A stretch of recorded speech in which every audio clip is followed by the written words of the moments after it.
have been hoodwinked, bamboozled, led astray, run amok, and flat out deceived. There's something kind of about a kid that's never played baseball. Make sure to listen to the Armchair Quarterbacks. Good enough for us down here in the bayou.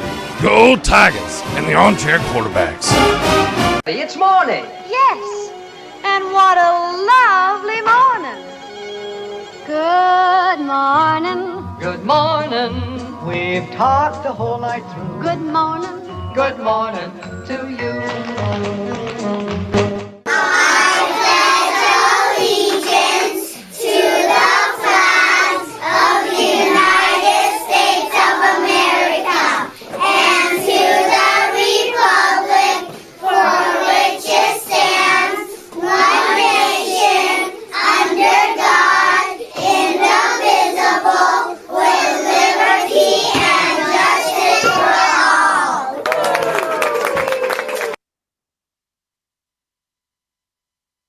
What's wrong with my hair? I want to know why there's two. Why you can't just consolidate in the middle with one? What? You know what it means? You think you're so highfalutin? Put the snoot in the air, walk around with your dingy hairs? I'm a man of the peoples. I don't do like this extra ponytails. You flashing? Telling the world you have so much extra rubber band you can make 2-3 ponytails if you want? Or the rest of them are surviving on one rubber band in the middle of the back of their heads? Huh? Yeah, don't laugh at people's struggles. I know I have one ponytail. You showing the world 2 ponytails. Stop showing off. Show some humility, you swine. 1 ponytail is enough. You have one hair, you put 1 ponytail. Don't show off like this, putting 2 of everything. Because I have 2 ponytails in my head. You show off, and laughing. Let them eat cake. Say, let them eat cake. Armchair. CBS Sports Radio. You're listening to the Armchair Quarterbacks on CBS Sports Radio, #1 sports station.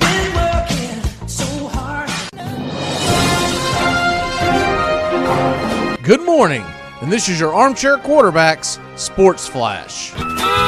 Major League Baseball and the Players Union continue to haggle over conditions and rules for the upcoming season. On Friday, Major League Baseball made another attempt to find an acceptable solution, submitting a proposal to the MLBPA for a 154-game season without prorating player pay. The proposal also includes delaying the season by a month and expanding the playoffs. The universal DH is also included in this offer. As it sounds, this deal has everything both sides want: full season pay for players, expanded playoffs for the owners, and a delayed start to the season for health and safety protocols for everyone involved. These are basic conditions that we've been heading for all along, or so it seemed. After all, MLB has never been in favor of pushing the playoffs deep into November. This season, there's a particular benefit to pushing the season in that direction. It would almost certainly mean a greater number of participants and fans having been vaccinated against COVID-19, and November baseball may be colder, but it's almost certain to be safer as well. The players' pushback is that there's still some long-term implications that could prevent them from simply signing on the dotted line. As noted in The Athletic, caving on expanded postseason gives the players very little leverage to carry with them into the CBA negotiations for the 2022 season. The MLBPA represents a large body of players, most of whom have made preparations for a season to start on time. Stay tuned as this story continues to develop. In case you missed it over the weekend, Nolan Arenado was traded from the Colorado Rockies to the St. Louis Cardinals. And also, Jock Peterson signed a 1-year deal with the Chicago Cubs. The Atlanta Braves have shown interest in Justin Turner, and free agent right-hander Mike Foltynewicz held a showcase for interested teams Friday. Foltynewicz threw between 90 and 92 miles an hour, well below his 95.5-mile-an-hour average he posted in Atlanta from 2014 to 2020. And that's your Armchair Quarterback Sports Flash. Stay tuned for more of the Armchair Quarterbacks YouTube Live. Please like, subscribe, and share our show today. The Armchair Quarterbacks, your first choice for sports talk, live from the First Coast.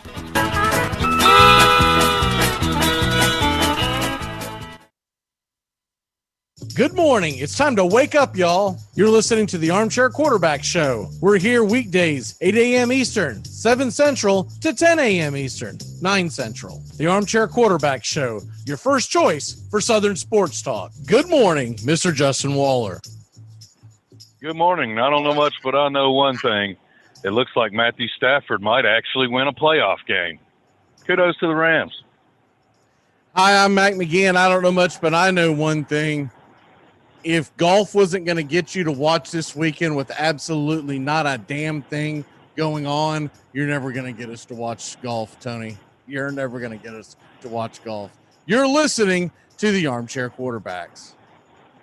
Just because I occasionally say something stupid doesn't mean I'm in the hospital going door to door, annoying people like some crazed Jehovah's Witness. Oh, you're not? No. My mother is. He's black, too. You should tease him about that. Armchair. Community Access Channel. He's the armchair quarterback. He's full of beer and he's full of snacks. The all-American man. Hey, howdy, hi, top of the morning to you. Welcome to the Armchair Quarterback Radio Show. I'm Mac McGee, and Justin Waller's with me as he's, where are you, Justin? Down I-75 somewhere? Not quite yet. I wish I was there. Still heading down 24, 275, headed to Savannah. Well, safe travels, my friend. Justin's having to head out of town, so we're going to have a little different schedule than normal, but we're going to see how much we'll actually get to see Justin this week. The NFL, Stafford goes to the Rams. Let's go diving right into this because I thought it was a great move by both sides. The Rams jumped out and grabbed him, didn't let the dirty Colts get a hold of him, right? So that's number one with the bullet. If you're a Titans fan, if you're a Jags fan, you're loving that. And then the other thing is, look, they got 2 first-round picks, a third-round pick this year, and they're getting Jared Goff, who isn't exactly chopped liver at quarterback. He's a solid NFL quarterback. What say you on the trade? Who do you think won the trade? Well, unfortunately, I think the Rams will win the trade out because the picks in which Detroit's going to take, I mean, I think Stafford puts them even deeper in the playoffs. I mean, maybe you get by Green Bay, so you're looking at a 29, 30, 31, 32 pick. You're at the tail end of the first round on probably both of those picks. So they're not going to be early picks. There's a whole lot of difference in the 8th pick and the 28th. So, but I understand it. They are taking on Goff's contract. I worry about that with the rebuild, but hopefully he buys you time to figure out what you want to do at that position, whether that's draft somebody, bring someone else in. I think it's a win-win. It works neutral, but I think in the long run, you'll end up seeing that the Rams will favor better in the short term with it. Well, I like it for both of them.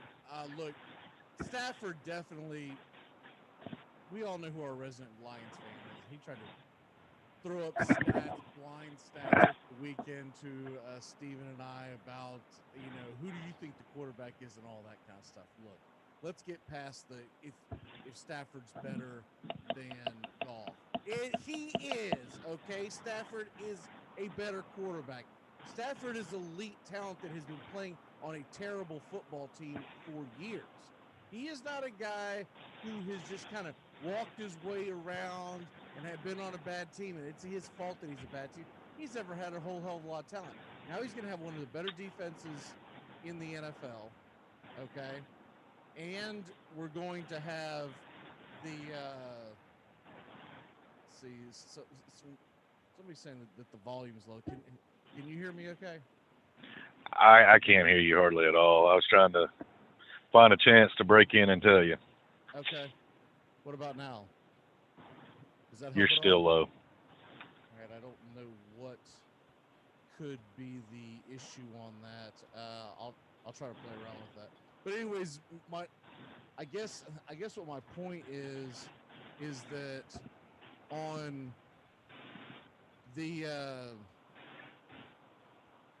Stafford and with going to the Rams are by far one of the most talented teams. When you look at the wide receiving core, the running back core, their defense, you add Stafford, I think they become an instant NFC, not just contender. I think they're probably the favorite next year. What say you? Definitely probably the favorite of their division. Entire NFC yet to be seen, but yeah, I mean, I hands down, this move puts them ahead of the Seahawks and the Cardinals, and I love the move. I like what the Rams will now be able to do vertically down the field. And you got to keep in mind, you got a 18-point defense. I mean, we've talked about it multiple times that you just need a 19-point quarterback, and Stafford every bit of that, if not much more. You some wiggle room. So I think it should be very exciting for Rams fans. And I mean, not a complete. Say again. Can you hear me better now? Because I don't know what the hell I can do different. I have no difference in the audio level. All right. Well, I just listened to it on YouTube, and it sounded like it was coming in, but if someone's saying that it's not, I really don't know what the hell else I can do, because I've got it cranked up. My beginning was high. I don't know what the hell happened, but anyways, we'll try to figure out here in a second. So yeah, so I think the Rams definitely become a prohibitive favorite in the NFC over anything else. They become the number one team. I think they're definitely the NFC West favorite, even with the talent that Seattle has, right?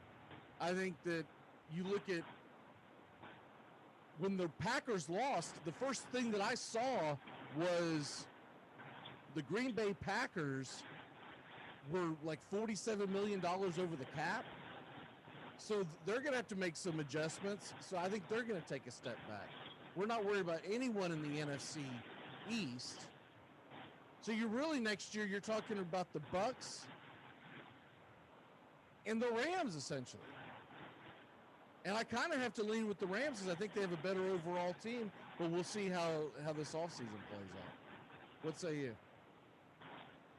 Yeah, I agree 100%, because you got to remember with the Breeze retirement or speculation of that, you're not going to have the Saints sitting atop there. So, yeah, I don't really see anybody else contending other than what does Green Bay do, and with the cap issues, I don't know if they roster the same personnel out there. So, I'd say they've got to be a proverbial number one.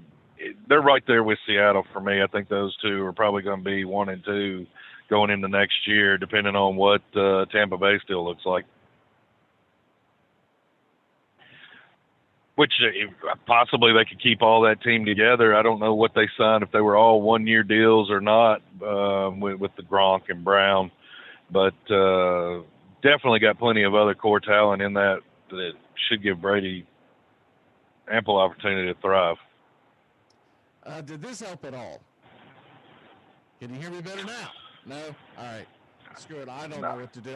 I listened to it. It does sound a little low, but I have tried everything. I have no idea what the hell that's about. It's got to be an internal thing on Zoom or YouTube, because I'm not doing anything different than we normally do every show. So I'm just going to have to soldier on, as they say. With Detroit, I think I'm going to have to go in and see how this team does over the next 3 to 4 years before I know. Because I kind of figured that Detroit is going to definitely, in all likelihood, Detroit is going to draft a quarterback this year. I really think they will. I don't think they'll leave it a chance. I did find it interesting that it came out that the Panthers were going to give them a number 8 pick overall. Okay? The number 8 pick overall in a suggested trade, and they turned that down. They wanted the quarterback. They wanted the 2 number 1 picks, and they ended up with the 3rd round pick. Now, there were people this morning that were saying that they made a huge mistake. I don't know if they did. I don't know if you grab the number 8 pick and that makes you any better for the wear. Because, yeah, you could have drafted. It really depends on what kind of run the quarterbacks go on. But you got to figure the first 2 or 3 quarterbacks are probably gone by the time you pick at number 8, right? So with that being said, I think you're okay going with Goff going forward this coming year. You draft a kid that you can develop. Maybe you reach a little bit, but you could draft a Kyle Trask later in the draft and try to build through that. What say you? Yeah, and I mean, you've got the capital. You don't even have to force that. You could completely rebolster your offensive line. I mean, it's not going to be a sexy draft, but you could use this to stockpile your line on both sides of the ball, and then you go into the next 2 seasons with multiple first-round picks. You can grab your QB then, or you've got the ammunition to move up and go get whatever you want if you need to move up and go get your guy, per se. So I like riding the Goff out. I think it could pay off. I just don't like that they're probably not going to be as high of draft picks that you could have gotten from other teams. Now, we haven't played next season yet, so we could be completely wrong. The Rams might go out there and something happened to Stafford and they'd be the worst in the division, and then look at there, Detroit looks like geniuses. Yeah, I don't think that there's anything that the Detroit will do this year that will let you know if they won that draft, unless somehow they end up making a draft pick and that kid ends up being whoever the kid is, whether it's a Trask or whoever the hell you draft, and that kid ends up being the starter and looks like a legit starter going forward. But you've got Goff for the next couple of years. There is no panic time to go out and find this starting quarterback. In my opinion, I think you're more looking at other issues going forward. I think. All right. I don't know what I did. But he said, I hear you loud and clear, so don't hit anything else. I don't know what the hell I did. The only thing I think that I think I did was I hit mute and unmute on my thing, and so we're rolling now. Okay. So there you go with that. I hope I'm not blasting everyone out because I had it wide open on my end. But anyways, what? Can we talk about football? Can we talk about quick talk about the damn volumes? With the Lions, I think we're going to know 3 or 4 years from now. The Rams will also know 3 or 4 years from now. Because don't you think that if they don't get a Super Bowl out of this, that this is a failure, correct? Yeah, you realize they haven't had a first-round draft pick since 2016 when they selected Goff? So, yeah, this will be a failure. What, 2024 now? 2024 will be their next one, but I guarantee you the path they're on, they'll trade it away. Yeah, probably need a running back at some point. Jacksonville has their pick this year because of the Ramsey trade, and then the next 2 belong to Detroit. I guess, look, if you got a good nucleus and you build well, and you know what, this might be the thought process of McVay is, if I don't have number 1 picks, I don't have to pay number 1 money either. And if I do a good job through my draft, in trading for players, look, it always works out in the NBA if you do it this way. NFL, it's a little different because you need so much depth. So it will be interesting going forward. He's winning games, so his draft capital is different than everybody else's. Most of the players that are doing this that don't have them, the Texans situation and the Rams is completely different.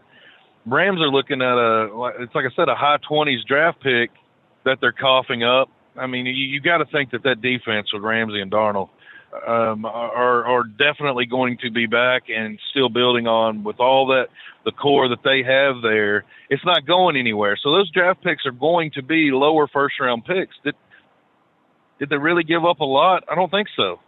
I think it works out good, but it's got to pay off they've got to get to a Super Bowl. I think they got to win it because if you basically mortgage your future, getting to the Super Bowl is not good enough. You made it to the Super Bowl with Goff, right? You have to win it. And so that's kind of where it's going to lay. And I think they're going to have to now look, this team could be fun to watch. And they'll be one of my new fun teams to watch because I like Stafford, and I would love to see this kid get a Super Bowl ring. He's such a tough SOB.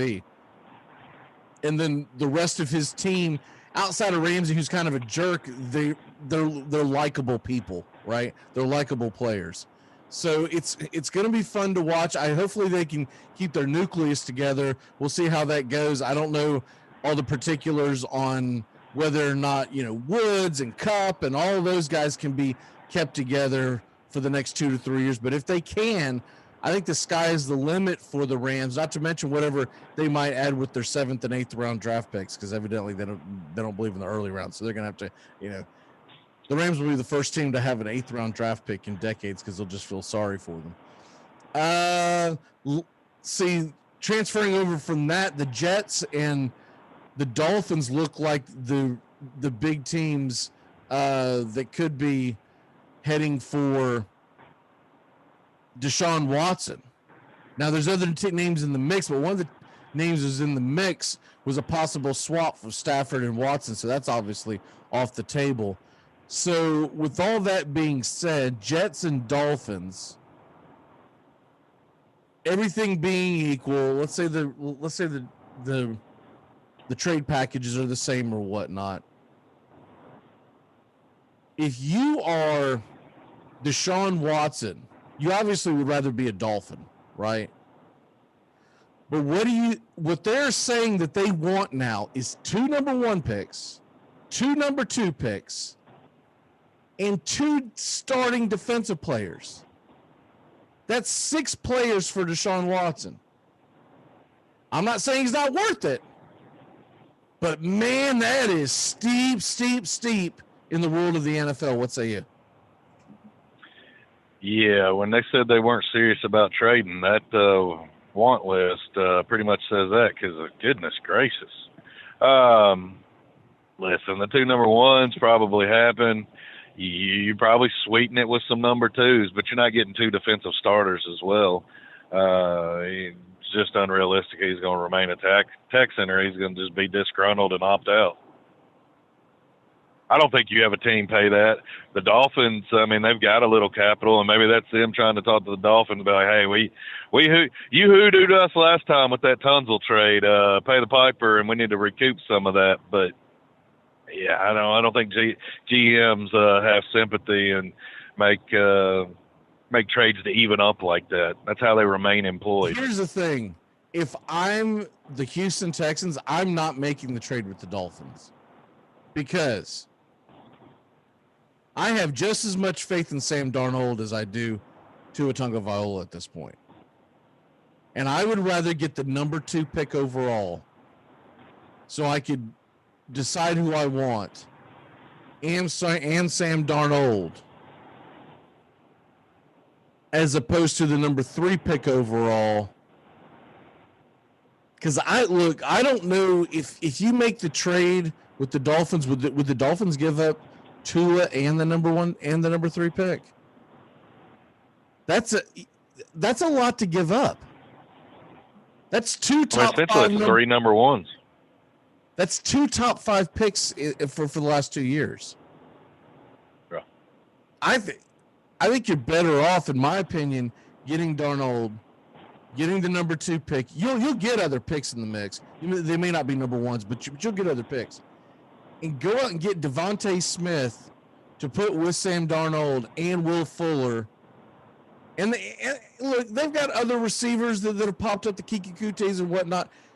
Put them together and start building forward. And if you find out by the end of 2021 that Sam Darnold's not the guy, guess what? You're probably drafted pretty damn high next year, and you just go on from that. That would be my suggestion. Would you rather go that route, or if you're the Texans, would you rather go the route of Tua? Oh, I'd hands down rather go the way of the Jets. I'd take Darno, and I would definitely. I'm looking at Smith with that number 2. I have no qualms or anything I would change about that scenario you laid out. That's what I would do versus going the Dolphins. Because, like you said, I feel better knowing. I feel like I have more ceiling taking Darno from a Gase-managed team and hitting the lottery like the Titans did with Tannehill than I do with Tua coming in and, like, great kid, great system quarterback, but, man, we're just seeing that these Alabama quarterbacks just don't do it when they get in the league. I mean, Jesus, they have the number 1 running backs, the number 1 wide receivers, the number 1 offensive line, and the number 1 defense. I mean, what's left for the quarterback to do? Well, I also wonder, too, and it shows if you do decide to go the Tua route which I'm with you. I have as much confidence in Darnold as I do Tua. So I don't know why I would want to do that. But if you went the Tua route, I guess the only good thing is, look, if Devontae Smith's gone with the number 2 pick, you can still go Najee Harris, right? You can still go Najee Harris and get yourself a stud in that regard as well. I think it would be enticing for them to hope that they could put Tua and Devontae Smith together because of the success they had in college. But I'm with you. These Alabama quarterbacks don't tend to do anything in the pros. And a lot of it has to do with the fact that there's not a lot to ask that has to be done when you're in college. Your offensive line is usually. I mean, they just sit back and read what you give them and pick the defense apart because, hell, they got the best of the best everywhere around them. They're probably the worst person on offense. Right. You're athletic talking, ability. You're talking about having to cheat up safeties because you're worried about the running game. And then, look, 2 of the Alabama receivers, everyone's talking about Devontae Smith. No one's talking about the fact that Waddle is being projected like a 6th or 7th pick overall. So 2 of the best receivers in the country in the top 10 picks of the NFL draft are both coming from Alabama.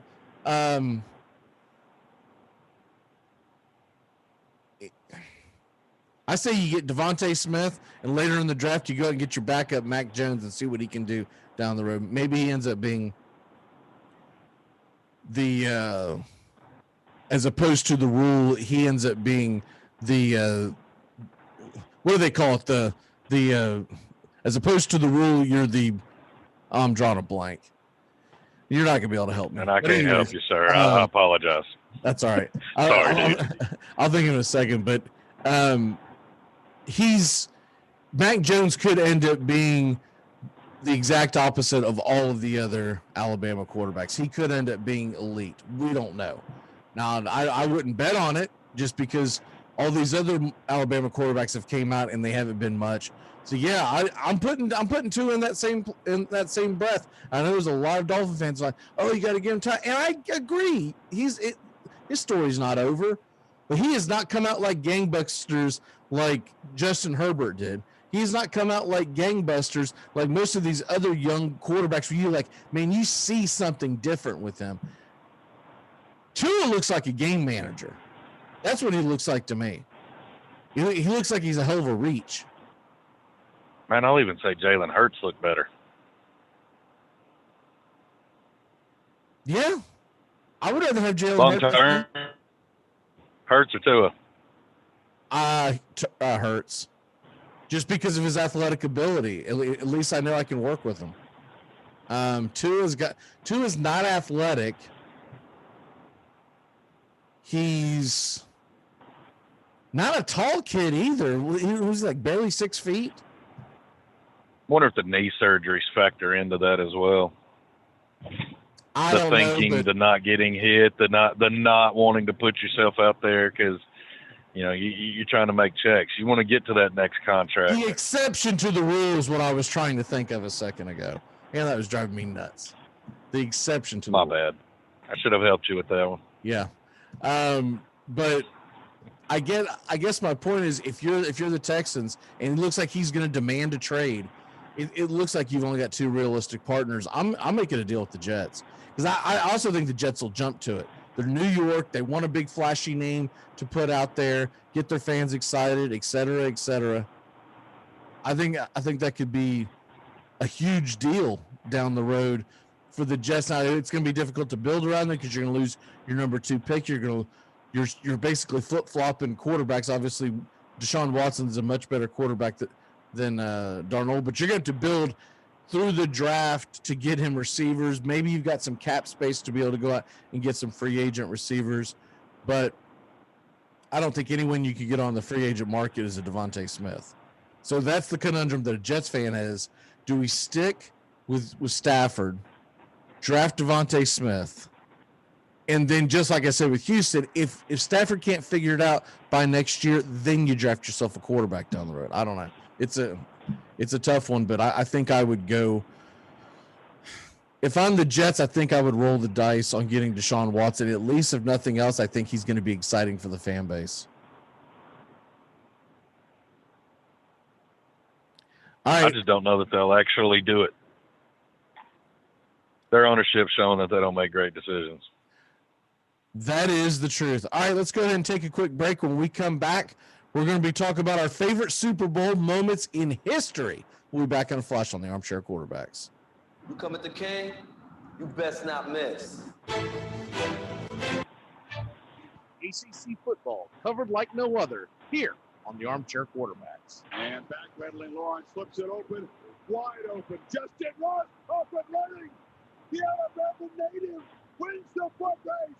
And Clemson strengthens its grip on this championship game. Wow, gut punch by Clemson right there. Akers makes free. Cam Akers in the clear. Foot race. And they finally set him down at the back. The electric fly of the nose needed. He wants another deep shot.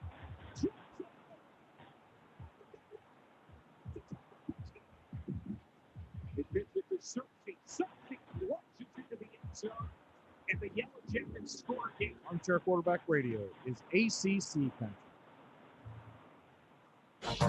Fantasy sports time to jump into DraftKings. Go to DraftKings today at DraftKings.com. Golf, NASCAR, soccer, you name it. And of course, Major League Baseball, basketball, hockey, and football. Go to DraftKings.com. Listen to the Armchair Quarterbacks for DFS advice all year round.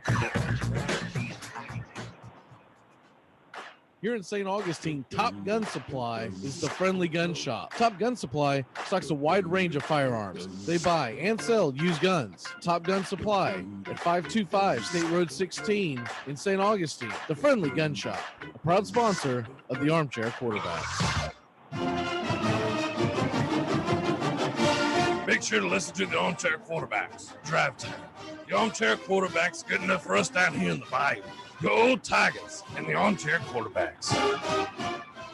Frazier, wait a minute. Do you think you got me a tape of the show? What on earth for? Well, how often do you get to hear your son on the radio? I'm on the radio every day. He makes sure they remember forever the night they played the Titans. This is Armchair. Good morning. Good morning. Good morning. Good morning. It's time to wake your sleepy head. Wake up, y'all. It's time to get up with the Armchair Quarterbacks. The world of sports is changing every morning. So wake up, y'all, with the Armchair Quarterback Radio Show. Time to get up out of bed. William the Wizard, Big Mac, and Sam the Man. The last segment of the Armchair Quarterbacks Radio Show, we're talking baseball. That's the Armchair Quarterbacks talking baseball. The last segment of the Armchair Quarterbacks Radio Show. Yeah, I was born a Cardinal fan.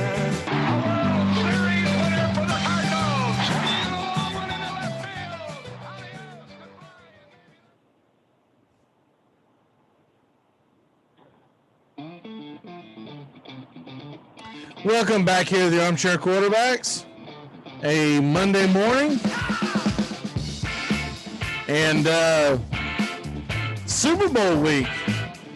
Lest we not forget. So much stuff going on over the weekend with trades and all that. We're going to get into the Arnenado trade here in a second. But before we do, I thought, well, you know what? Let's go and do the Arnenado trade, and then we'll do the Super Bowl moments. That might work out a little better. Justin, Nolan Arnenado, arguably the best third baseman in baseball, gets traded to the St. Louis Cardinals. And so now you've got Goldschmidt and Arnenado on their corners. The Cubs responded by signing Jock Peterson to their outfield. Like that's some kind of an arms race deal. But anyways, I think although it's been so quiet in the National League Central, it sounds like that we have a leader in the clubhouse right now on who won the offseason in the NL Central. I think the Cardinals have kind of separated themselves because Bauer's not coming back to the Reds. That's going to be difficult for the Reds to duplicate what they did last year without Bauer. There's talks of the Reds trading off a lot of pieces. Does this pretty much seal the deal for you with the Cardinals and winning the NL Central? Absolutely, especially considering that the Cubs hadn't shown us that they even plan on fielding a rotation. I mean, how they traded off every piece they had, and I haven't heard much come in. Maybe there's some youngsters I'm unaware of, but they're going to have to show me something before I start thinking they're going to compete for that division. Yeah, I'm still scratching my head wondering what in the heck the Rockies were thinking. I mean, they didn't have to trade him. They could have got a better value. They ended up paying $50 million of his contract and essentially giving him a 1-year, $15 million extension to waive his no trade clause so they could ship him out of there, Mike. Well, I think what the deal is the Rockies have lost a lot of money, and the pandemic didn't help. And they brought in new management last year, and they're wanting to kind of shift gears and do a full rebuild. And so, yeah, you're going to have to bite a little bit of the money because they signed such a big, ridiculous contract for him that was the only way to get him out of town. And it was in the $50 million they'll be able to pay off over the next several years. It's not one lump sum right now. So I think that's what they were thinking, is that this is going to be a full-blown rebuild. The rest of the team's not very good. What's the point of keeping a $50 million? I said $50 million. What did he sign? It was like $200-something million. It was a 199. I forget the years, but I think it was 199. It was right at 200. Right. And so I think they're looking at it. It's easier to rebuild fully when you don't have Arenado in the lineup. You remember last year before the season started, he was chirping about not even wanting to be in Colorado. And so this finally takes place. A year ago, they were talking about Arenado going to St. Louis, and it never came through. I don't know if that had anything to do with the pandemic or not, or one backed out and the other one did. As far as those details, it doesn't really matter at this point, because now you got Arenado going to the Cardinals. I think the Cardinals become the prohibitive favorite in that division. We'll obviously get into breakdowns on that stuff as the season nears. But the other thing I want to throw at you real quick, the big news is that in Major League Baseball, you heard it at the top with the Sports Flash, the Players Union rejected another deal. And check out what was going to be in this next deal. A 154 season, 154 games, but they were going to get the full 162 pay, right? They were going to get the expanded playoffs, and then on top of that, the universal DH. But they're saying the reason why they are not wanting to do the expanded playoffs is that they feel like if they agree to that, it's going to kill their leverage come next negotiating. I don't know if I buy that. If you decide you don't want to negotiate that into the next contract, you don't negotiate it into the next contract. And to me, for the player standpoint, that is a win-win. Now, they were going to start about a month late, and they were going to cram some games together with doubleheaders and whatnot, and the World Series probably wouldn't have finished until very early November. But I don't think that's the end of the world, to be honest with you. And look, it's not over. There's still a very good chance a lot of this stuff gets pushed through. A couple of things that I read this weekend makes it sound like we are going to get a DH universally in Major League Baseball in 2021. So though it was rejected. Yeah, it looks like it's still headed that way. So there goes the Ozuna signings. Well, that means teams like Atlanta and the Dodgers come back into play for Ozuna. Yeah. It also put another name in, and here's an interesting one that both the Dodgers and Braves have been linked to over the weekend. Nelson Cruz. He wants a 2-year deal on high dollar. The Twins only want to give him a 1-year deal. And so that puts Nelson Cruz back into play for a lot of NL teams, but evidently the Braves and the Dodgers will be more likely to give him the 2-year deal that the Twins aren't willing to give. Because Nelson Cruz is like 41 years old, so I get it why someone doesn't want to lock him up long term. But at the same token, as good as he's been over the last last several seasons, I don't know if it's the end of the world if you give him high dollar to put him there.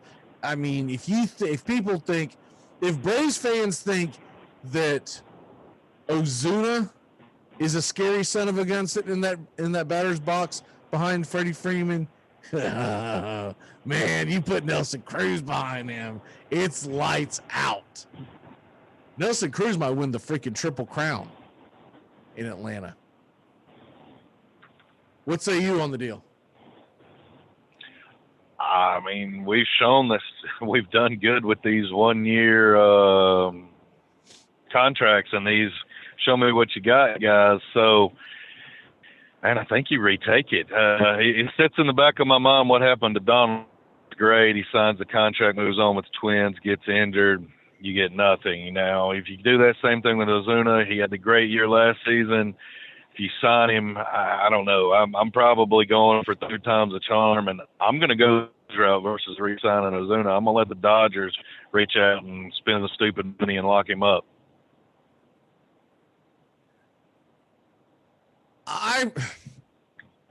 Considering all the talent that they have coming through the pipeline, in some ways, I think I would rather see Cruz signed than Ozuna if you're only going to have to do a 2-year deal. Yeah. Because let's say you have to sign. They always say it ends up wanting to be 5 or 6, but I swear it always ends up being 4. So let's say you end up having to do 4 years at, we'll say, $100 to $110 million, right? And let's say Nelson Cruz is 2 years, 50. I'm more inclined to do that because Ozuna what he did last year was great, but he also in years past he had some slumps. He had some real stinkers. And just because he did really well this past offseason and got motivated to get in shape, et cetera, that doesn't mean the dude's going to do it for the next 4 off seasons. He's going to keep that motivation when he gets paid. We've seen he hasn't in the past. He's going to go all Albert Hainsworth about it and want cheeseburgers and everything, for breakfast. And it's just going to be a nightmare if you end up with that guy. If that guy gets out of shape and he turns into like the Panda, but getting paid $110 million and he's, look, us fat kids can contest.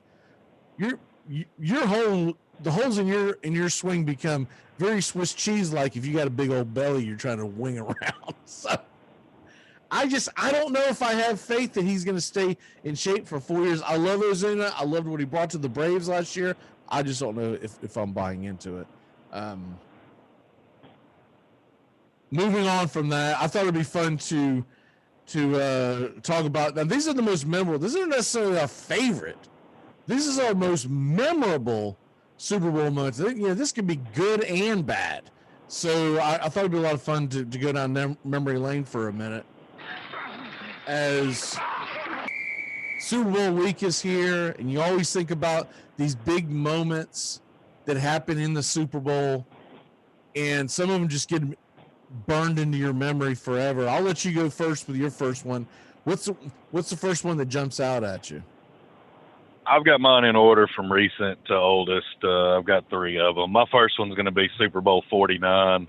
That's the infamous Patriots-Seahawks, where Pete Carroll decides to not go beast mode at the 1 and hand New England well, now granted, Stephon Gilmore had to intercept the pass, but it was a boneheaded play, should have never happened, and Patriots win the Super Bowl. And that's what you don't do when you have a bell cow running back at the 1 and the Super Bowl's on the line. You RTDB and get the touchdown. All right. So I'll mark mine. So that was obviously on my list. I don't, how could that not be on your list? My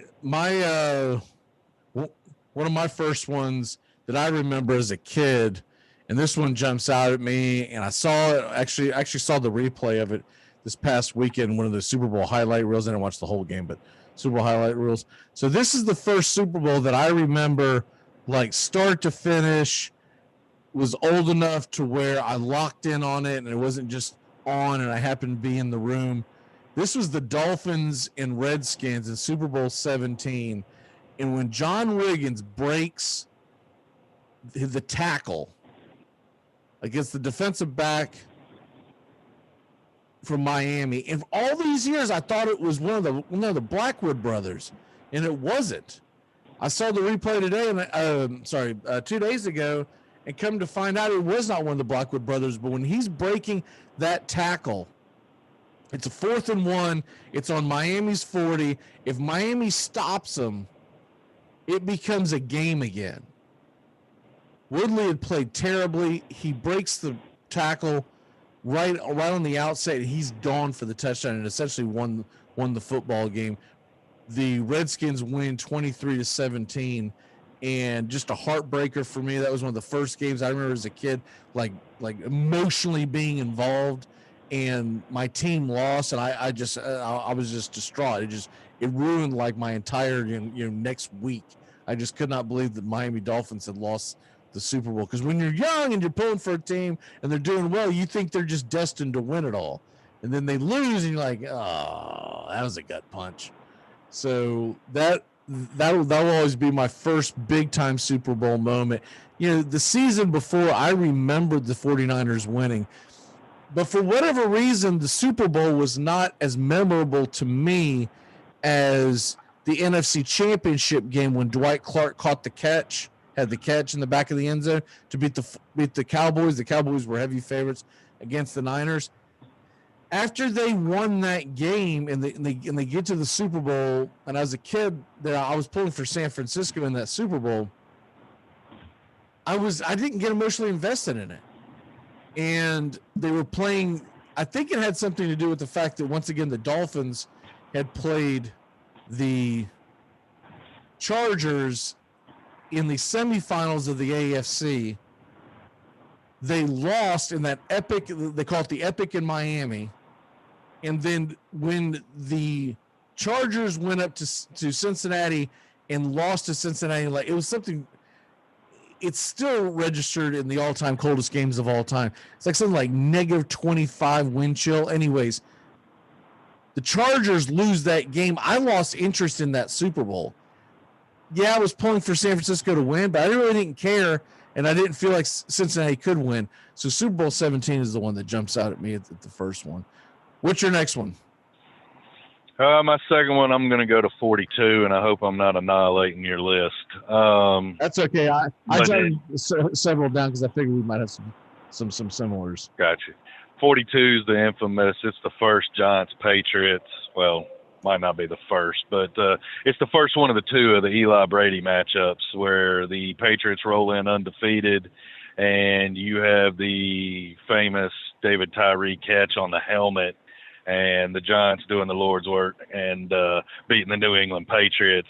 I don't think I've ever been excited in my living room or broke as much furniture in my house as that night where me and my wife was both celebrating. And for those of you that don't know, my wife gives two craps about football or a Super Bowl, but she was all in, locked in on that game, and that was a special moment for us, and we'll never forget that one. Yeah, that one actually wasn't even on my list. I kind of skated past that because I was trying to jot these down. But I'll tell you what, I'll take us to a Giants game. The Giants upsetting the Bills in the Super Bowl, where the Bills looked like a juggernaut. They looked like they were about to start a dynasty of consecutive Super Bowl wins. Little did we know this was the beginning of consecutive Super Bowl losses. Bills were a heavy favorite, and O.J. Anderson and company mashing through that Bills defense, slowing the game down, a lot like I think Tom Brady and Leonard Fournette are going to have to try to do. But obviously the moment that jumps out at you when we talk about Super Bowl moments was Scott Norwood missing that field goal at the end. It was only in a 48-yard field goal, and for the NFL, that's not that long of a kick. Devastating Bills fans, but I leaped for joy. I've never been so happy because I hated the Bills because at the time I was still a Dolphins fan. I just moved from Florida to Tennessee, so I had not gotten the Tennessee fandom, and the Titans weren't even existed at the time. So I was anti-Bills at the time. And when he misses that field goal, it just seemed like the biggest Cinderella story I had ever seen. Because my entire life when I watched the Super Bowl, normally the heavy favorite had won. In a lot of these games, remember, y'all, when you go into that Super Bowl, the previous Super Bowls, several of them had been blowouts. And I mean blowouts. We're talking about, this was just like a year removed from the 49ers gut stomping out the Broncos 55-10. So for the game to even be good was exciting to me, much less getting that big of an upset. What is your next one? This is my last one. This is my most painful and exciting one, and that's going to be Super Bowl 34. That's Titans-Rams. That's my famous Titans coming up 1 yard short on the Kevin Dyson stretch out. But the best memory of that is we weren't supposed to be in that game. The Titans weren't supposed to have a chance against the greatest show on earth, or greatest show on turf. And, yeah, they hung in there with a one-score game. And until they got burnt deep late in that game, one play, the shoulder shrug still gives me nightmares where Kurt Warner faked old boy and, yeah, lit it up deep. Yeah, that one's painful for me, man. Yeah, the Isaac Bruce touchdown, that was brutal. Well, what you're talking about there, that was your John Riggins moment then, because the difference was I was like 9. I think I was 9 years old, something like that, 8 or 9 years old when the John Riggins thing. So you can imagine how big of a baby I was, man. Tears flowing, screw the Redskins, I hate them all, all that kind of junk. Anyways, it was absolutely terrible. My next one would be, I'll save a few for next hour with Doug. So the last one I'll bring up is the Falcons choke. I mean, that was the most ridiculous choke job in the history of the Super Bowl, obviously, but probably in the history of all championships. Because I can't think of a baseball championship where you had the game, right? It was over. There's no World Series Game 7 where someone was up 12-1 and then they rattled off a bunch of runs and came back and won the game or lost the game, however you look at it. There's no NBA game where it's Game 7 and they're up by 32 points at the half and somehow you come back and win. There's no NHL Game 7 where a team's up 5-0 and blows the lead and somehow loses the No, this is the one. This is the one. There's no college football game that you can put there, not championship game. The closest one I would say was when Georgia was beating Alabama, but that wasn't a blowout by any imagination. The Falcons choking is, and you always think you might be too old for anything to trump anything you've ever seen. But that was the most ridiculous thing I've ever seen in the history of the Super Bowl. If they just would have committed to the damn run, there wouldn't have been enough time to catch them. But I agree, and unfortunately, that seems to be the MO for the Falcons in the Super Bowl, because my alternate was going to be 32, where the Broncos come in and just thump the Dirty Birds, and that one hurt because I got on the Dirty Bird bandwagon back then. I mean, that was the 90s. Atlanta was rolling. Baseball was king, and it just kind of carried over that season, and then they get laughingly embarrassed in the Super Bowl. I saw that team live. That was the team that I watched Dan Marino lose to. It wasn't in the playoffs. It was regular season, but that's the only time I've ever seen Marino play was against the Falcons. And so, yeah, I was pulling for the Falcons because I was impressed by them. And that Falcons team, man, that team was better than what happened. But remember, didn't they have a couple guys get arrested that weekend, and there was all kinds of stuff going on? So who knows? But Terrell Davis pretty much owned that game. That was. Well, I'll save one of my others for next hour. One of my all-time favorite moments in Super Bowl history. But the Super Bowl, the one thing I think we will see this year, we're going to see a special moment. I don't think this is going to be a boring game. I don't think it's going to be a blowout. I think it's going to be a game of it's going to be like a boxing match. You're going to see them trade punches, and it'll be interesting to see if the Bucks are within. If they're within a score going to the fourth quarter, this game could be epic. My only concern with Tampa this year is if they were to fall behind, like you can against the Chiefs, can Tampa come back if they're down 2 to 3 scores against this Chiefs offense? Without something crazy happening, I think it's going to be difficult to do. So they're going to have to stay on top of them. This is not a team. Tampa's got some talent, but I don't think they're a team that needs to get down 17 points early in the game and just be playing catch up the whole time. They've got to be able to grind that ball out.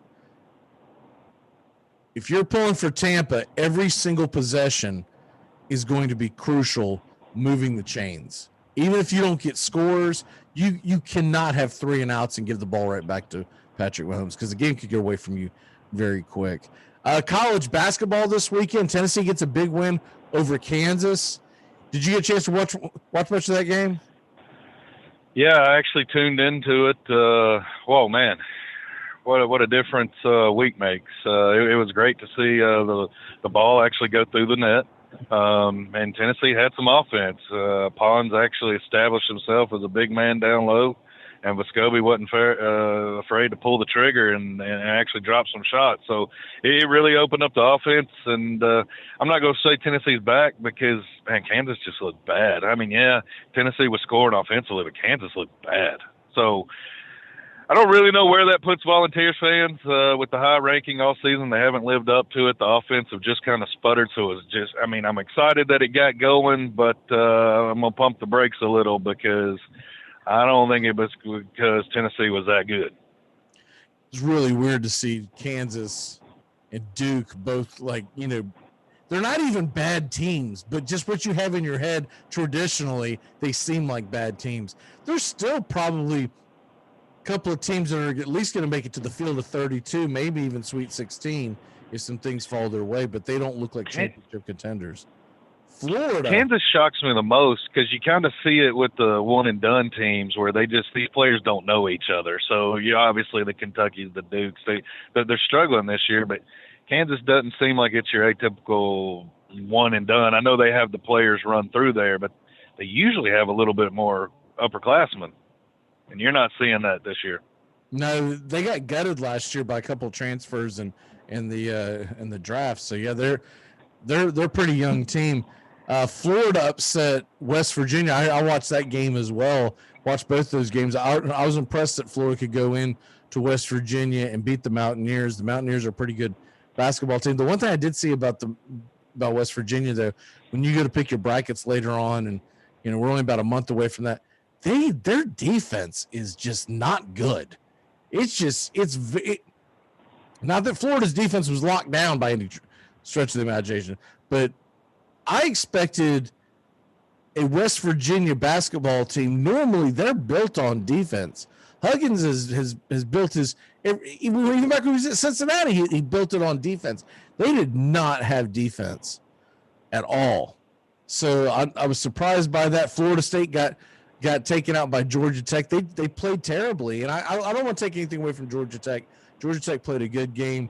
They were hitting their shots, but Florida State looked like they were sleepwalking the entire game and then tried to turn it on with like 7 or 8 minutes left. I think they were reading too much of their own press clippings, to be honest with you. They'd made this big deal about not being ranked, chip on their shoulder, and Hamilton even said it before the game. He said, that's fine and dandy, but now the key is to make sure that you stay ranked and keep the hunger. And I just felt like they didn't have it at all. The other big shocker was Oklahoma missing 2 starters. They take out Bama. Did you get a chance to watch any of that one? I saw the tail end of it. Didn't get to see what transpired most game, but saw the final few minutes. That was I was impressed by Oklahoma. I don't know if that's telling that Alabama's not as good, because it's really hard to tell when these teams travel and whatnot, especially with all the weird stuff going on this year. But it did make it look like that Oklahoma might be a little better than because if they're missing two of their starters and they beat Alabama, to me, that's a huge deal. Were you able to watch the game? Yeah, I watched. I would say 75% of it. My first assumption was or is they must have been horrible from 3-point range. Did Oklahoma contest it? Were they bad, just horrible from 3 points? Oklahoma was beating them on the boards, and Oklahoma got their transition game out going really well, and it really caught Alabama flat-footed. But yeah, Alabama wasn't banging it from deep, but it was a back-and-forth game. That at no point did any team feel like that they had the game in hand. Oklahoma pulled away at the very, very end, but it's from what I saw of it, Oklahoma was hungrier on the glass. Whether or not that will continue to happen, or if that was just one of those things where Alabama was like, "Yeah, we're going to win this." They don't have a couple of their starters, and they went in overconfident. I don't know. It'll be interesting as we get closer and closer to the SEC tournament. Not too far away. Let's go and throw some sorry dude in here before we have to run. My first one is Colts fans. Sorry, dude. You're not getting Stafford, man. Cam Newton's heading your way, baby. What you got?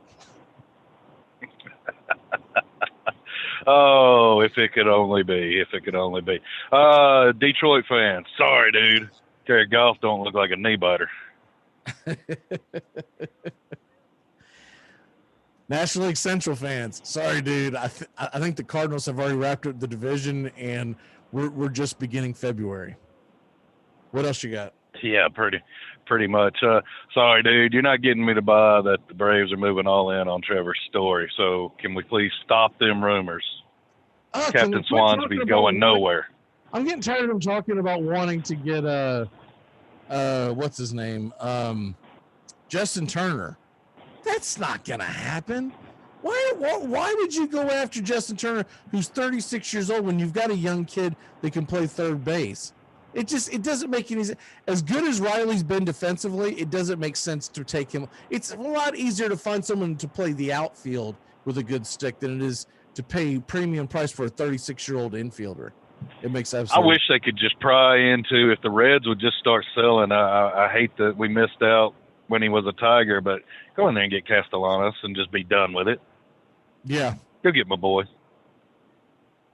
My last one is, I'm going to bookend this with what I said at the beginning. If you couldn't get me into this golf tournament this past weekend, you're never going to get me into a non-major golf tournament. There was absolutely nothing on TV, and I still didn't care. Justin, I was out in the garage all day cleaning the garage, and I had a TV on, right? I could have easily put some golf on.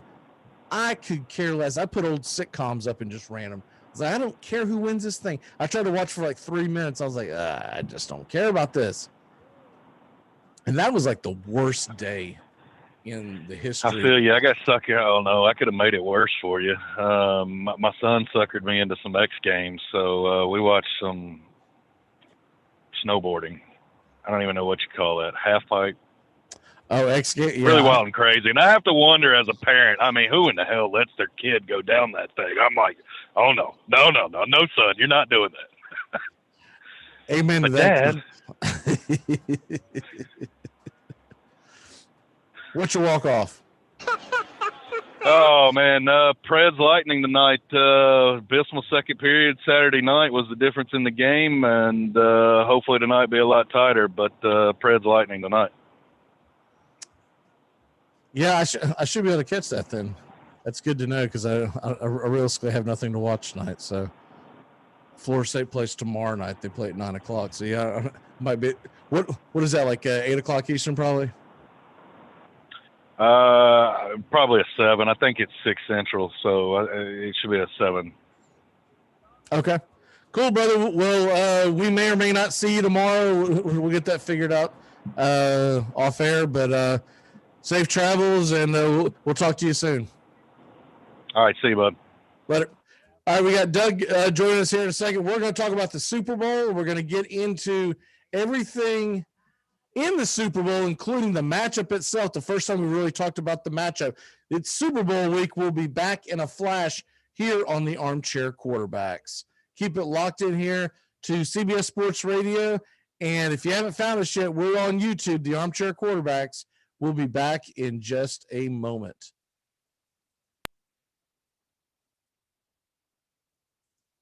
If I can figure this out, there we go. Ponytails. Like this. You're listening to the Armchair Quarterbacks on CBS Sports Radio, #1 sports station.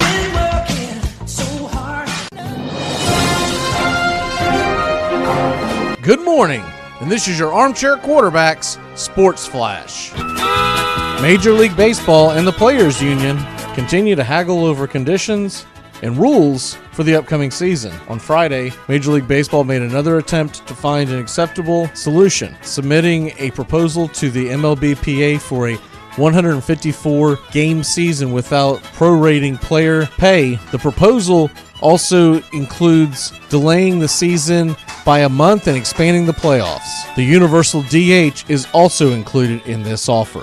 As it sounds, this deal has everything both sides want: full season pay for players, expanded playoffs for the owners, and a delayed start to the season for health and safety protocols for everyone involved. These are basic conditions that we've been heading for all along, or so it seemed. After all, MLB has never been in favor of pushing the playoffs deep into November. This season, there's a particular benefit to pushing the season in that direction. It would almost certainly mean a greater number of participants and fans having been vaccinated against COVID-19, and November baseball may be colder, but it's almost certain to be safer as well. The players' pushback is that there's still some long-term implications that could prevent them from simply signing on the dotted line. As noted in The Athletic, caving on expanded postseason gives the players very little leverage to carry with them into the CBA negotiations for the 2022 season. The MLBPA represents a large body of players, most of whom have made preparations for a season to start on time. Stay tuned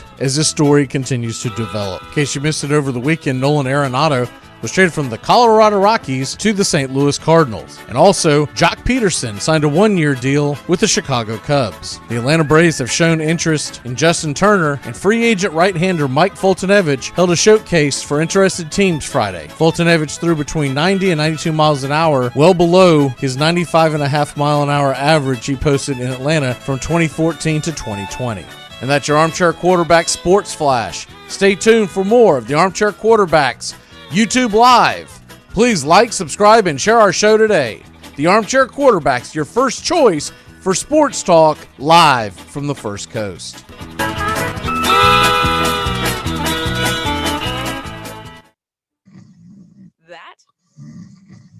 That's the sound of NyQuil Severe hard at work. NyQuil Severe is the best sleep with a cold medicine. No tossing and turning, just rest and recovery. So you're ready to take on tomorrow.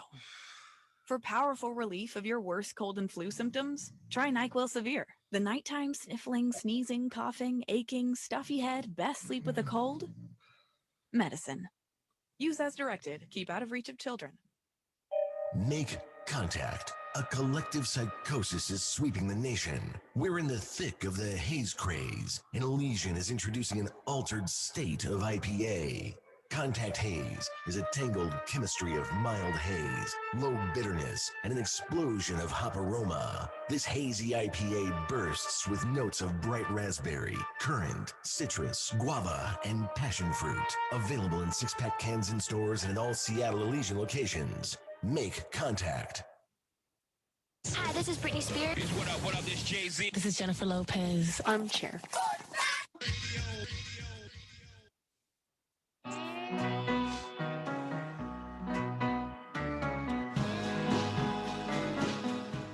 Welcome back here to the Armchair Quarterbacks. Mac McGee being joined by Red Raider Doug. Doug, how are you there, sir? Doing good, thank you.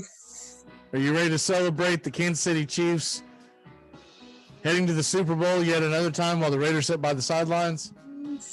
Celebration would be a strong word. Are you going to make it over to the Super Bowl party this week? Yes. Okay. So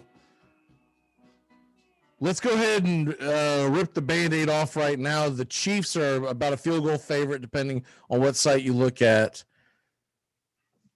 I assume you'll be pulling for the Bucs, so you're not going to be pulling for the Chiefs, correct? Correct. How do the Bucks get this game won? The same way they got to the Super Bowl. They've got to call the perfect defense. They have to win with that defense. Well, how do they do that? I mean, don't tell me that the answer to winning the game is to score more points than the other guy. I know that. I'm saying how do they slow them down? Actually, if you look back at when the Raiders beat them, if you can keep Mahomes off balance like the Raiders did in that first win, just keep him off balance enough that he makes a couple of errant plays, I think they can win. They can keep up with them, just as the Raiders did in that. If you go back to, I think it was week 3 or week 4 when they played them, that's how the Raiders won. If they go back and model a defense like the Raiders play that day, they can win this game. It's still going to be a high scoring game, but defensively, if you can keep Mahomes off of balance, get pressure on that line, and just keep him off balance and keep him off the field at least 1 or 2 more plays than normal, they have a chance. But offensively, they've got to be perfect. Every time they go down that field, they've got to put a touchdown. So right now it's looking like about a 3-point favorite on the site that I'm on right now. The Bucks are 3.5 point underdog. The over-under sitting now at 56. Where would smart money be with you? Would you take the Chiefs? Would you take the over-under? What say you? If you use your brain, if you just think just tautologically, the Chiefs are going to win this game, but I say over. I say your combined totals be closer to 65, but the Chiefs will win. That's the smart money. I'm going to be banging the under. And the reason why is when the Patriots and the Rams met a couple of years ago, and we just assumed this was going to be some kind of a shootout. It ended up being 13-3. I've got a feeling that when you get to the first quarter, the first half, it's going to be kind of like a boxing match where they're going to be throwing jabs and not quite the haymakers. Mm-hmm. Hopefully Tampa's figured out Tyreek Hill because he burned them in the first quarter in the game this year. I think it was a week 5 or week 6. If they can control Tyreek Hill, I think the game's going to be a little lower scoring than normal. Now, I'm going to leave it alone because I'm hoping that it continues to go up and that the over-under ends up being somewhere around 58, 59. That's where I'm hoping it sits. So I'm leaving it alone till kickoff. But I'm tempted to grab the under. Now, if it goes down for some reason, I'm going to leave it alone. I'm not going to touch it. For a Super Bowl to get to 56 points, a lot of things have to go right. And the one thing that can't happen is you can't be allowing defensive pressure on the quarterback, forcing punts. And I think that the Bucks defensive front is going to be able to get to Mahomes much more than people are expecting, because the season-ending injury to their left tackle Fisher was huge. And that Bucks defensive line gets pressure regardless, and they don't even have their starting left tackle. Here's the funny thing is, what have we been told on the narrative for the last several years?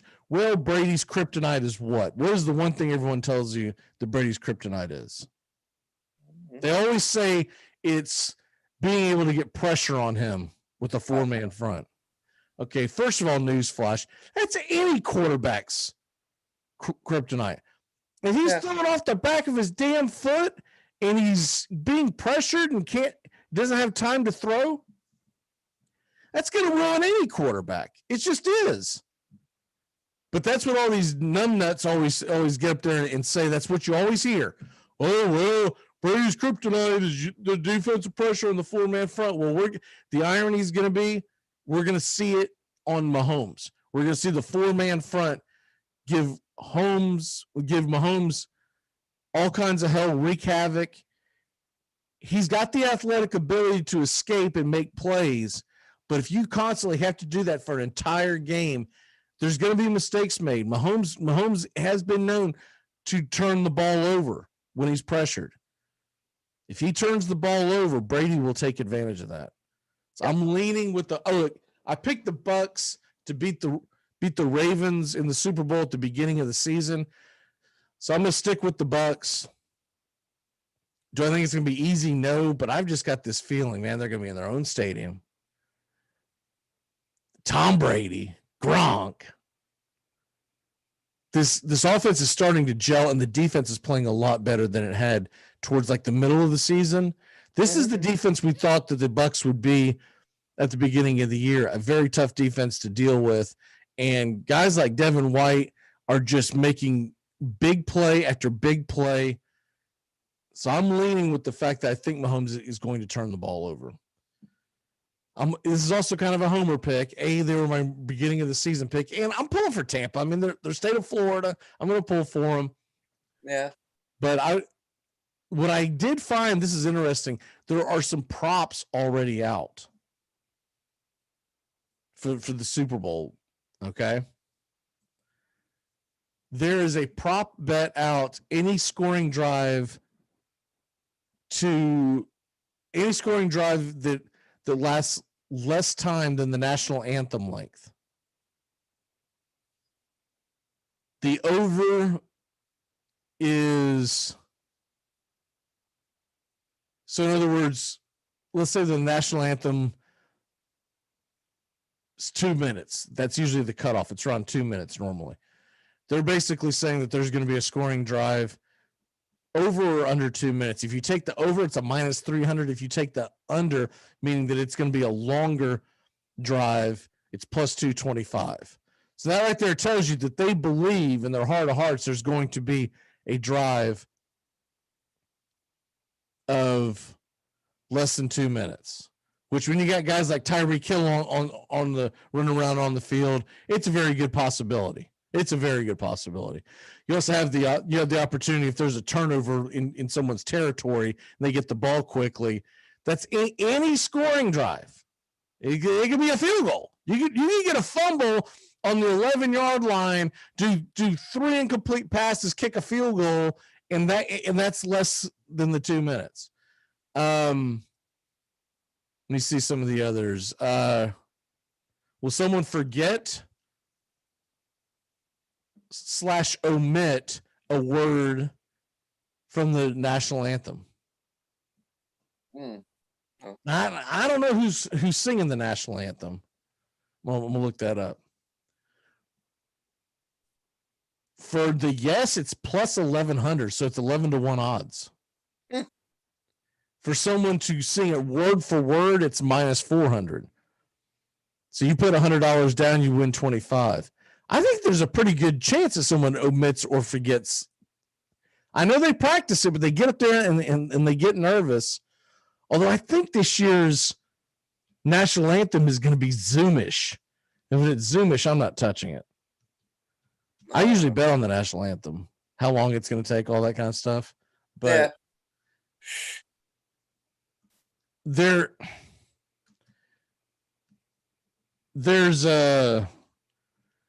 I usually bet on how long it's going to last. But I don't think I will do it. See, who is this? The NFL announced that the 2021 national anthem will be a duet performed between Jasmine Sullivan and Eric Church. Okay. Who the hell is Jasmine Sullivan? Who's Eric Church?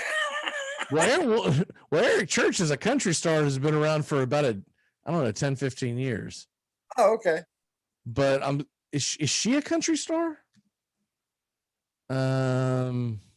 She's pretty young. She looks like she's probably a pop star. So it's going to be a duo. See if it's recorded live. I mean, if it's recorded, I might get in on that. But if it's live, they're probably going to drag the damn thing. The length of the national anthem, 119 and a half seconds. So it's over under 2 minutes. Right. I think I'm going to get on the over on that because if you got two people singing the national anthem, there's a good possibility they're going to string it out and make a big performance about it. But I would like to know if it's going to be live or if it's something that they're just recording and then sending it out via Zoom or whatever. I don't know how.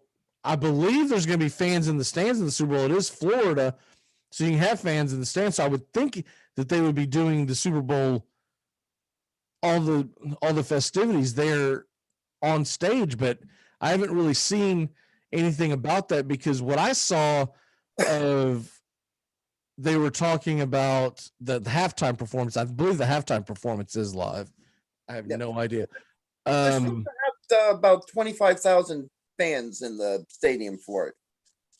Okay, so 25,000. That means you gotta do it. You gotta do it. Yeah, it makes the game look better too. It makes it livelier looking. Only, considering you're only going to have barely a quarter of the stadium full. Which brand of Frito-Lay's chips commercials will you see first? Lay's, Tostitos, Doritos, or Cheetos? Oh, that's an over and under. I say, I think take it'll be Lay's. Doritos brand, huh? I take Lay's. I'll tell you why.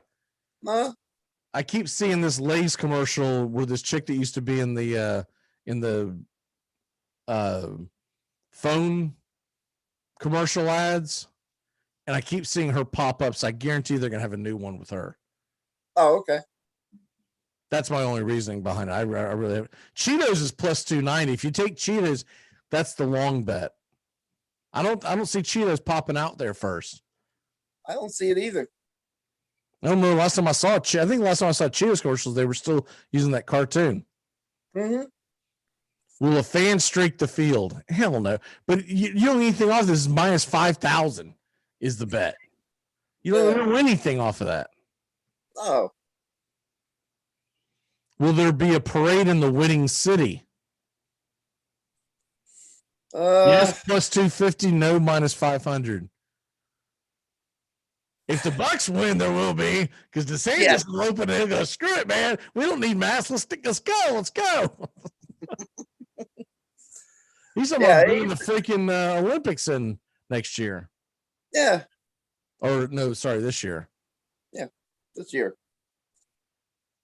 We'll get into what is this?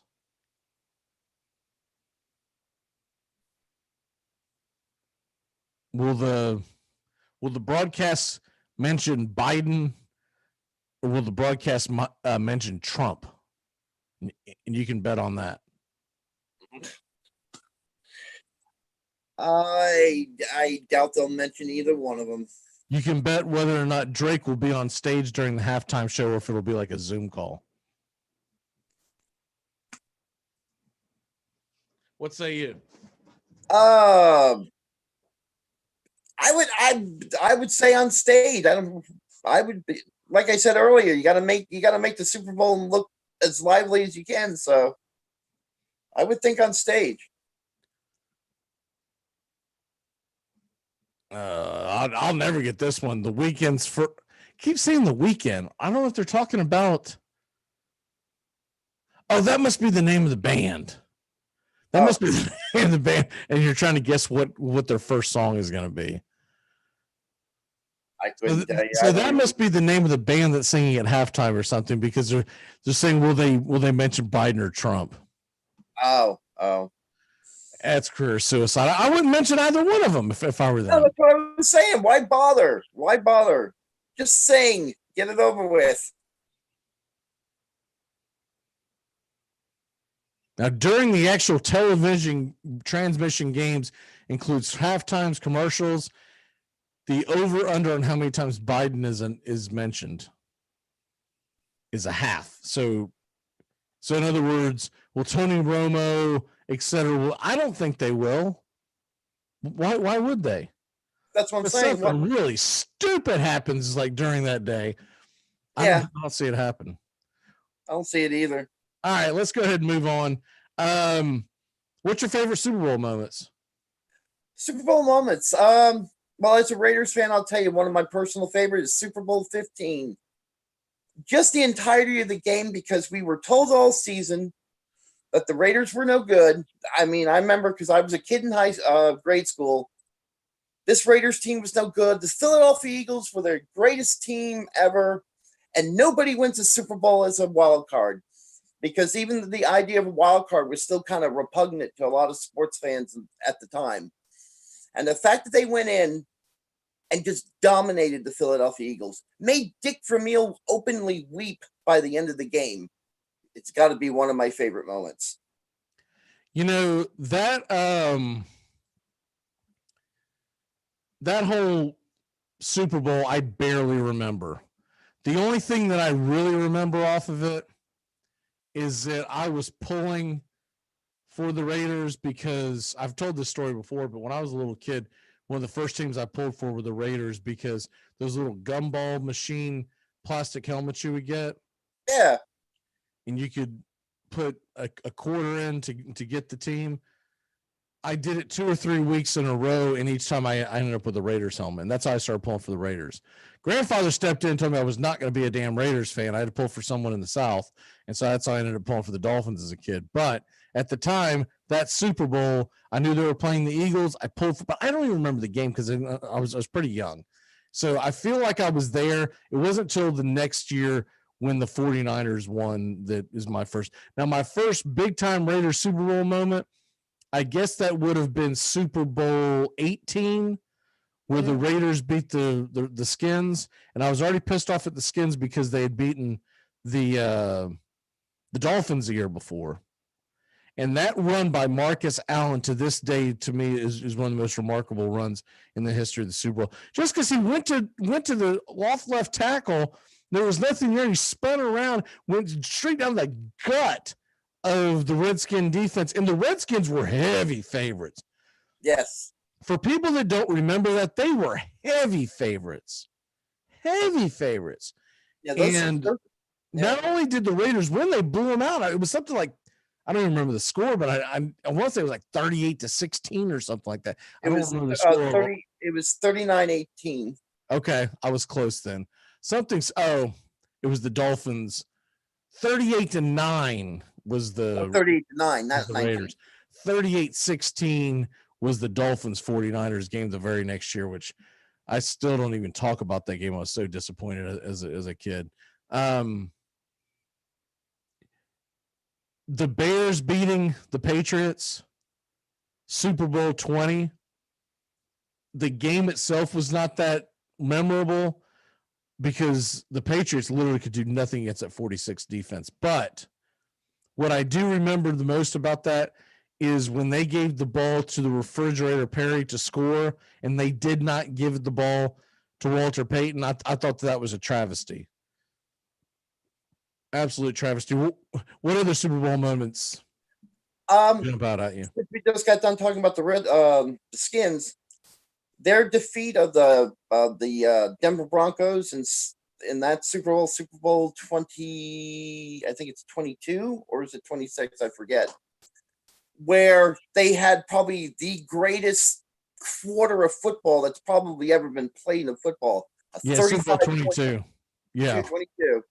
Doug Williams. Where they absolutely annihilate the Broncos. And the Broncos were heavy favorites. That was an Elway Broncos team.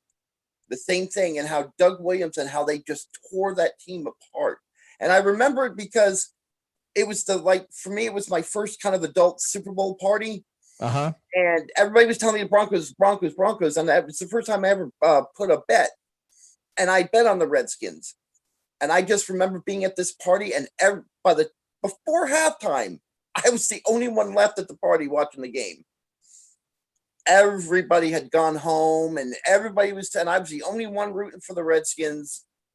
And to watch Doug Williams just destroy them, and Timmy Smith with 205 rushing yards in that game. Yeah, that was the all-time. What the hell just happened? Because remember, they were down 10-0 at the end of the first quarter. Yeah. And then they give it 35 points in the second quarter, and the rest is history. Yep.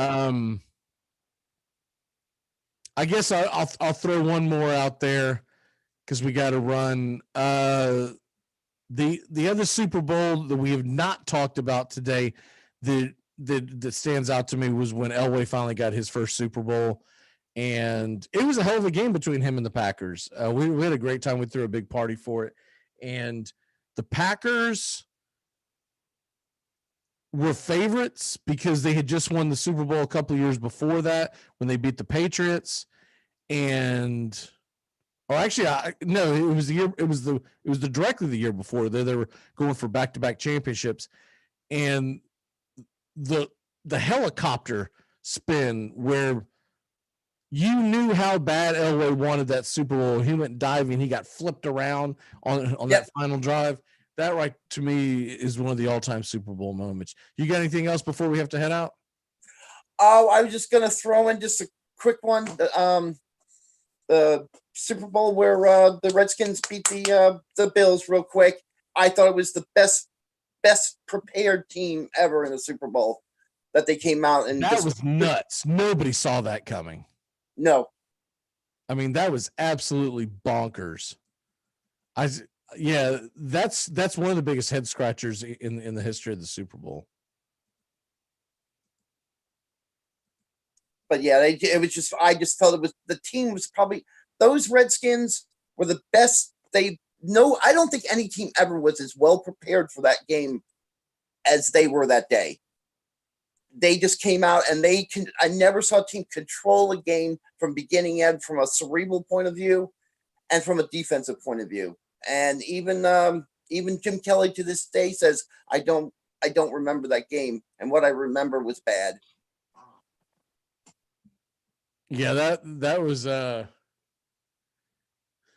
I think we're gonna get another memorable year in the history of in Super Bowl. I don't think this is gonna be a forgettable Super Bowl. I think Brady versus Mahomes is gonna be an all-timer. It's a shame we couldn't have seen them up against each other in their primes, but this is about as good as it gets. It's time to turn back time and get out of here as we do our walk-offs.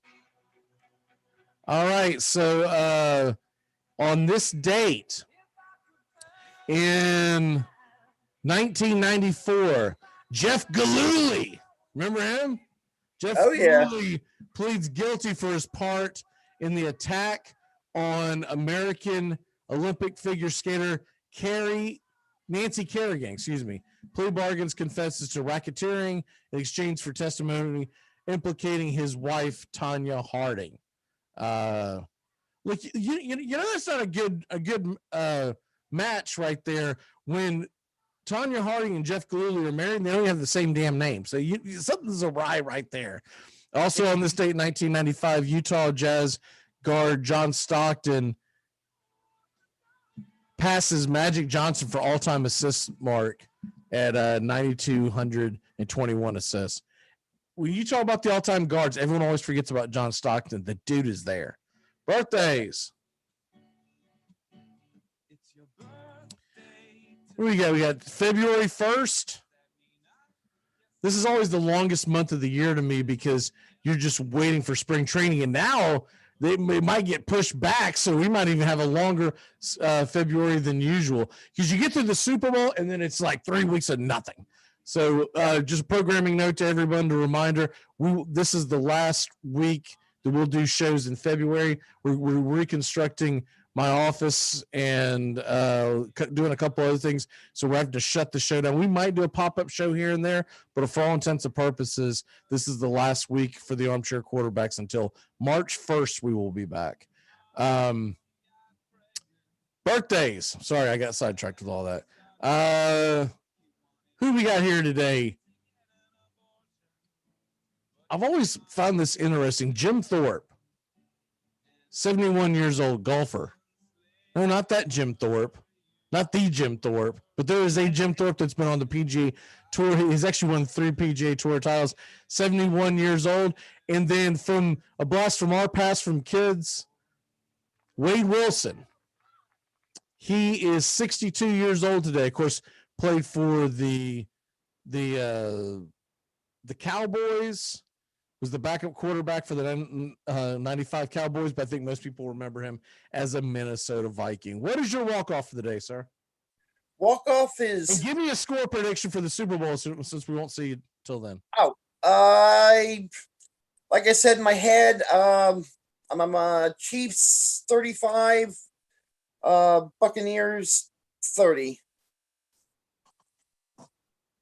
Chiefs 35, Bucks 30. Okay, gotcha. And what's your walk-off?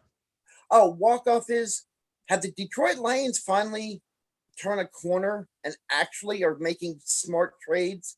I think they have. I think Jared Goff is going to do fine. I think Stafford makes the Rams potentially elite, but look, you didn't have the pieces that the Rams have, so get rid of them. You bring in Goff. He's affordable over the next couple of years. Draft a quarterback, groom that quarterback. You get the 3rd round pick this year, and you get 2 number 1s in the future. I thought it was a great trade. They got three number 1s. No, it's 2 number 1s and a number 3.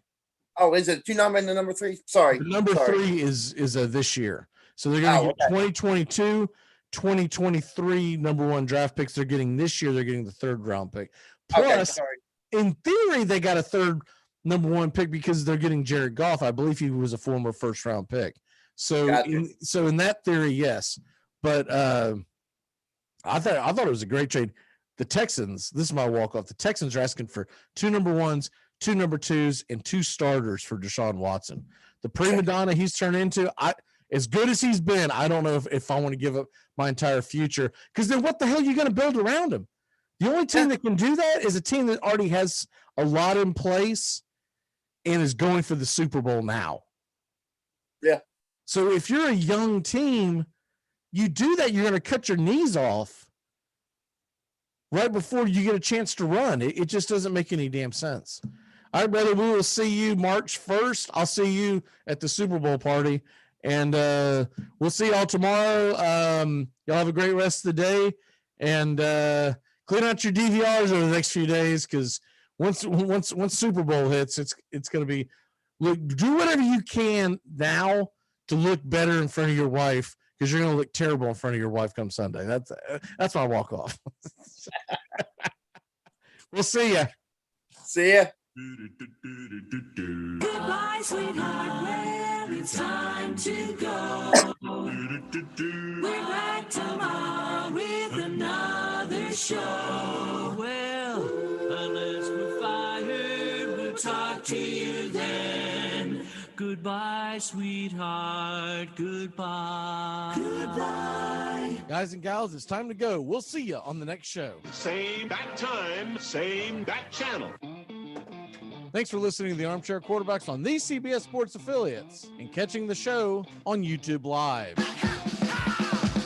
We're here weekdays, 8 a.m. Eastern, 7 Central, 5 Pacific. Find Armchair Quarterbacks on YouTube Live today. Please subscribe and share and take us everywhere you go. The Armchair Quarterbacks, your first choice for Southern sports talk, live from the First Coast.